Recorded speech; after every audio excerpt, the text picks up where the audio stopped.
I remembered Hot Pockets being like delightful little surprises that like if my parents got them for me, it felt like I felt super lucky. Right. You know? Right. And I would like save them and I wouldn't eat them all at once and stuff. And I'm eating this now. After actually cooking your own food and dieting a little bit, doing some general workout stuff. This is bad. It tastes like dog food. It doesn't taste like dog food. It tastes like if I mushed up what we ate yesterday. That's what. It's not that bad, but Hot Pocket tastes like. It does taste like they took dried meat, shaved it. Right. You know, they shaved the dried meat, and then put barbecue sauce in it, and then just stuck it in a really actually quite tasty crust. It's so unfortunate that like the inside of Hot Pockets is so gross because the crust of Hot Pockets is so good. The barbecue sauce that they put on wasn't like Sweet Baby Ray's. It was like that generic school barbecue sauce they give you in the little white packets. Right, yeah. And we're hungry, so we're still gonna fucking all that. This is all that is left. I feel this is your video. You can fucking. I don't care what you do here. What up, biscuits? It's your girl Skitten. Yeah. We are here discussing the merits of Hot Pockets. Intensely. You know what? We watched that Rhett and Link video. We're supposed to toast it. You microwaved it. We are here to watch some r/malicious compliance, which for whatever reason my husband seems to feel like I would really enjoy. She was struggling to find a video, and I was like, dude, this is it. Of course. Malicious compliance. It's that easy. It's right in front of us. Why, Chavezz? Do you feel like I am at times maliciously compliant? Because my wife, talking to her is like talking to the dictionary app. Like, you know how they have the technically right definitions, but they have like no idea how to use them in a sentence sometimes? We just played Call of Duty yesterday. And I was like, yeah, man. Oh, I'm gonna follow you to A. Oh, damn, I got shot. He's in the window. And then she goes, what window? And when you leave, there's only one window I can be shot from where I died at. And then she's like, but there's like 100 windows in the game. And I'm like, there's no option to shoot myself. But if I step on the Simtac grenade, I will blow myself up. You could flashbang yourself. I'll go blind in front of your fucking face. I'll make you watch. So yes, my wife. We're here to watch Malicious Compliance. Let's do it. It'll be a joy for me.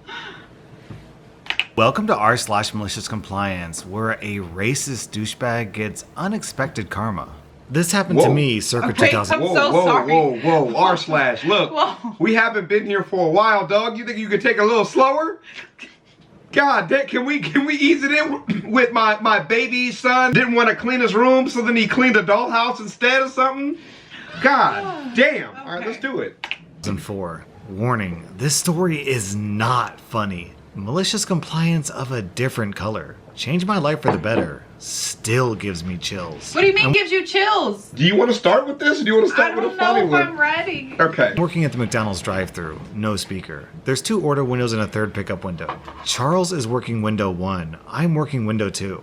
Charles is black, ripped, tall, huge, has prison tats all down his arms. Somewhere around 2 ounces of fat on his body. Picture Terry Crews with darker skin and black tats to the wrists. Charles is equal parts charming, soft-spoken, humble, and ambitious. Does he have any flaws, sir? Yeah, me and Charles are going on a date next Tuesday. Like, okay. Like, do he snort when he laughs, or does he have a little bit of an overbite? Like, you just, like, But his overbite is magnificent. It leaves imprints of purity on all the food he eats. Like, come on, bro. Like, I hate when people start their stuff off like that. Like, give me something realistic I can bite into. No, Skitten, you just don't get it. They're just describing the person. You don't understand how they mean it. You just don't understand the writing, Skitten. You don't understand writing. That's where you're criticizing it, because you don't get it.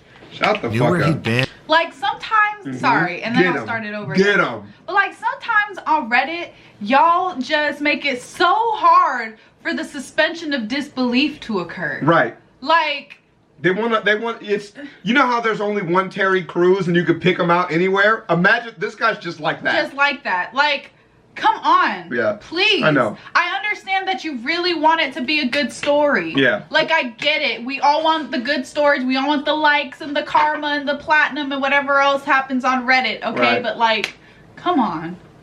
And was determined to change his life. Determined. Probably one of the best men I'll have ever met. Enter green minivan. We'd both taken orders at the same time and mine was long gone. Charles's order was taking forever. Probably 4 minutes just taking the order before payment. I came over to check on Charles. Before I get close, I notice he's blocking the frame of the window so I can't hear anything. It's an awkward position for him and blatantly obvious. He moves his hand out to me out of sight of the van and gives me the stop sign. Back off. I got it. Time passes. The manager on duty comes out to check the issue. He waves her off. She protests. I tell her to wait and see. Something is deeply wrong. Suddenly, Charles points the van down to the other window and leaps into action. He slams the window, shoves past us without a word, and races to the third window. The manager and I look at each other, check for other cars. There were none. Then follow at a distance. The manager had been running the order, but Charles took over and personally handled every part of the order with the speed of a madman and the quality of a 5-star restaurant. Impossible. Cannot do that. You know what doesn't happen at 5-star restaurants? Rushing. They do not rush things at 5-star restaurants. I will continue now. Go for it. I'll stop nitpicking. I'm so sorry. He grabs a new batch of fries. He has the cook triple check each burger. He breaks the cardinal rule of the store and shows the van all the kids' meals toys we have for personal preference. Drinks and condiments are handed out, and Charles gives them a genuine smile and enthusiastically thanks them for being customers. Have a great night. We'll see you soon. Charles waits until they're out of sight before returning from the window and, visibly shaken, walks back to his register. The manager starts to fuss about an explanation she's owed, but Charles just says he can't yet. His legendary Zen calm is severely damaged. After a few minutes to get a drink, wipe the sweat off his face and compose himself, he opens up. Actually, I do know people like that who are generally really mild-mannered. Right. And then after something like shakes them up, they're like, I can't even talk right now. Like, give me a second. Yeah, that was actually a really good part. You did a good job with that one. The van had rolled up. Charles had greeted them with the usual, "Welcome to McDonald's. What can I get for you this evening?" and his winning smile. The white father driving waits for Charles to finish and with a loud sneer had turned to his wife and for all to hear said, "You order, hun. I don't talk to N-words." The wife turns to the two young kids, probably 8 and 10, impressionable, learning, watching. They'd locked eyes on Charles. They'd seen his tats.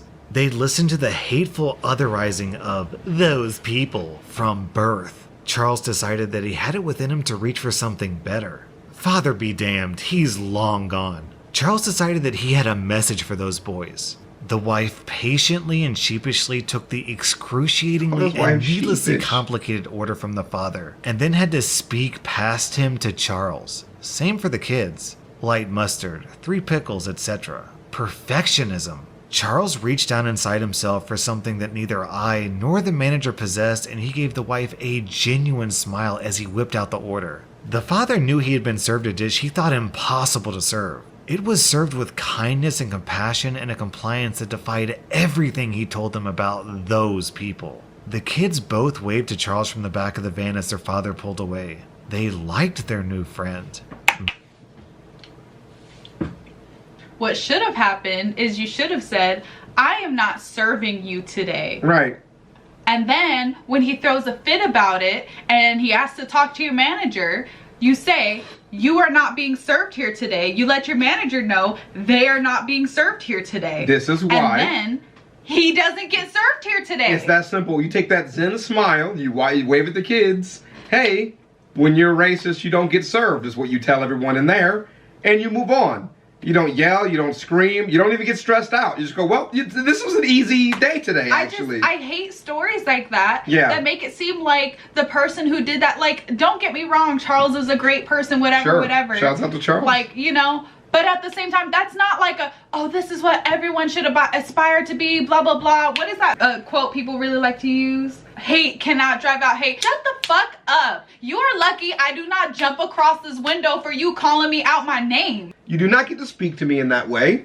It doesn't need to ruin my day. I don't need to be mad. It doesn't need to get under my skin. But it is not acceptable. And we can understand that is unacceptable. And you know what? You do not get what you want if you do something that's unacceptable. Exactly. You do not get rewarded. We do not negotiate with terrorists. We don't. We do not reward bad behavior. You heard of Jimmy Carter? Huh? He messed... All the people got kidnapped by the terrorists for so long, but Jimmy said, we still not negotiating, baby. I don't give a fuck. Keep them. Keep my people. I'll send a care package. We'll try to get them out. If failed, still don't care. Still not negotiating. Nah, I'm so sorry. That was... Sorry. That was We very should have skipped upsetting. that shit. I knew Damn from the it. beginning. I know. Me That's too. the kind of story, too. Sorry, Oh, real you're quick. fine. Like, bro, and I get your description or whatever. I hope Charles is based on a real person. I hope this was a real issue that occurred where Charles dealt with it in a good way. You know what I mean? But like the way that you said that handled it is not how people take. So you're congratulating Charles and saying he's so great, but I'm just like, at the end of the day, that man got to go home with his super specific order. Yeah. You know, and his happy kids and Yeah. his happy wife. And Charles had to go home and deal with that. Yeah. Charles had to go home and deal with the fact that he was literally just existing in Yep. the world. Like, And you know what you have to do as an ally, because I feel like the person in this story who's writing this story as an ally after they witnessed this situation wasn't sure how to do it, and all they knew how to do was congratulate Charles for how they did it. And I feel like this was their way of doing that. Right. I thought this is their way of expressing their support for dealing with the issue. But what you could do instead is say and assure him, like, you're not alone. As your team members, and we know you're all trying to do better and you're trying to live a better life. Maybe that's why he responded so well. Because he's like, I'm trying to be a better person. I'm not trying to respond with anger. I'm trying to be good. And you let them know, you can do all that, but I can support you while you do that. Exactly. I'll handle that customer so you don't have to be in that situation. And I know you want to fix it. We know you can handle it too, but you shouldn't have to. exactly. And your manager should be fucking ashamed that they let somebody come and treat a team member like that. Like, that is not how you treat somebody who you look up to like that. You let them know that they don't have to be put in that situation, and they're safe to take time off. You'll back him up if you don't want to serve that customer. Exactly. Because it's just not how you treat good people. But we'll move on from that. We spent so long talking about But that. that's That was so upsetting. That's messed up. We got to move on. That's messed up. We're gonna keep playing. Yeah. Incidentally, there's other stories in this. I know. family. It's a trap. Yeah. Racist telling you that you need to be better is a trap. You're already good enough. That's the whole trick of racism. Yep. So, yeah. I know. Man, Charles is an impressive guy. If I were in his shoes, I don't know if I would have had the strength to not cuss out the father, so major dibs to Charles. Our next Reddit post is from Solaire Not. Everything we said, major dibs to you, Charles. Yeah, right. Charles, good job, Charles. Maybe we He's a should've good stuck with guy. that. Maybe we should have stuck with that.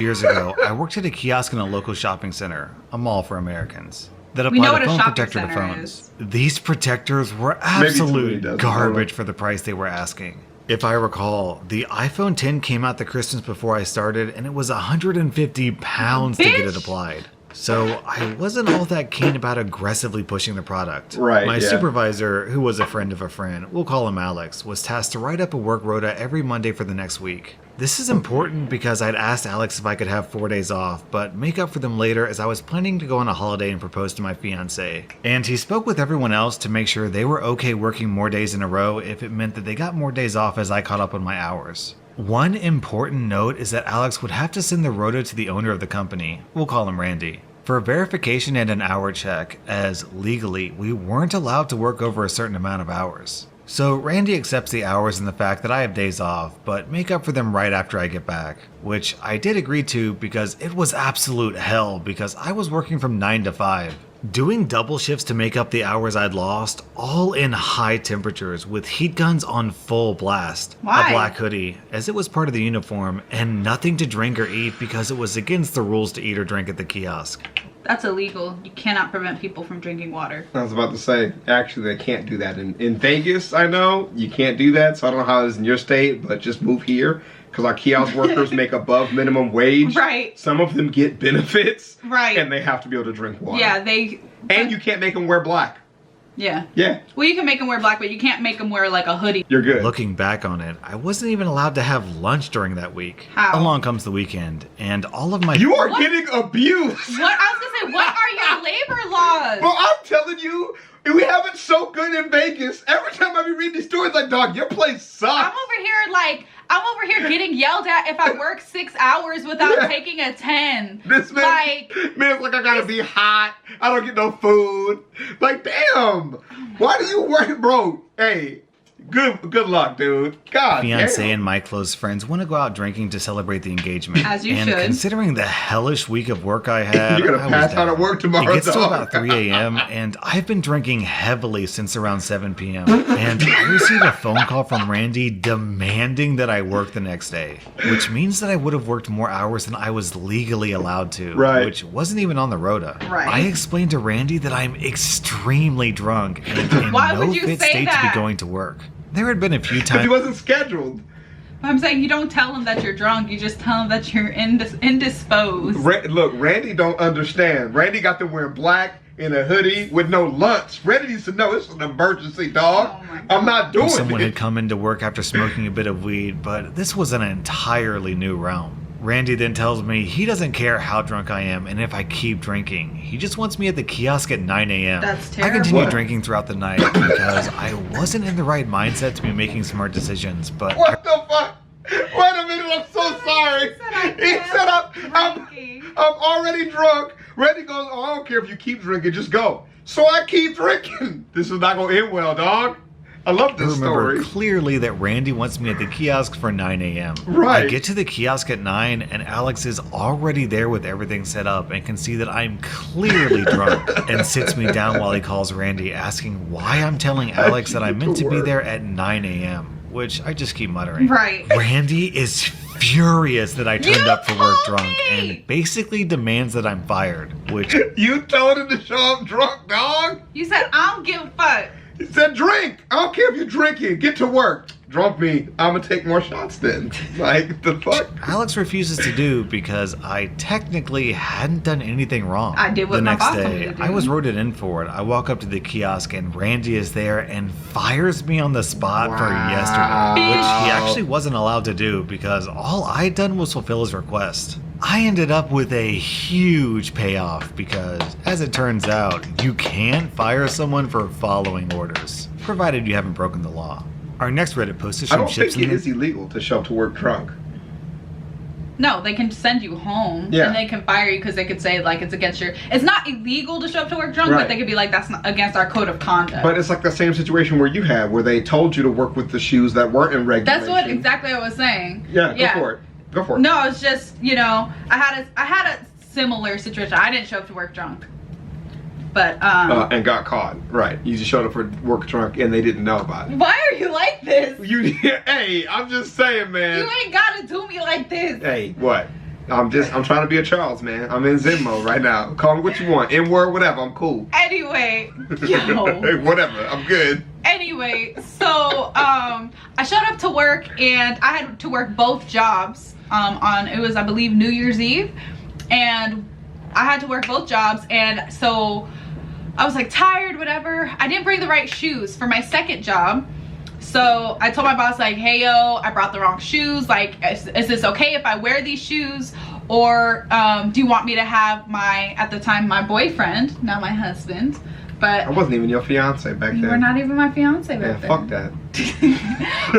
I was like, I could wear these, or I can just have my boyfriend bring me the right shoes because we live down the street. It'll take him 20 minutes. Yeah. You know? So we get to the end of the night, and let me just tell you guys, this restaurant was never busy, never full, never had to wait, nothing. Well, my boss's boss came in and was like, what are you doing sitting down? So I explained to her the situation. She's like, oh, okay.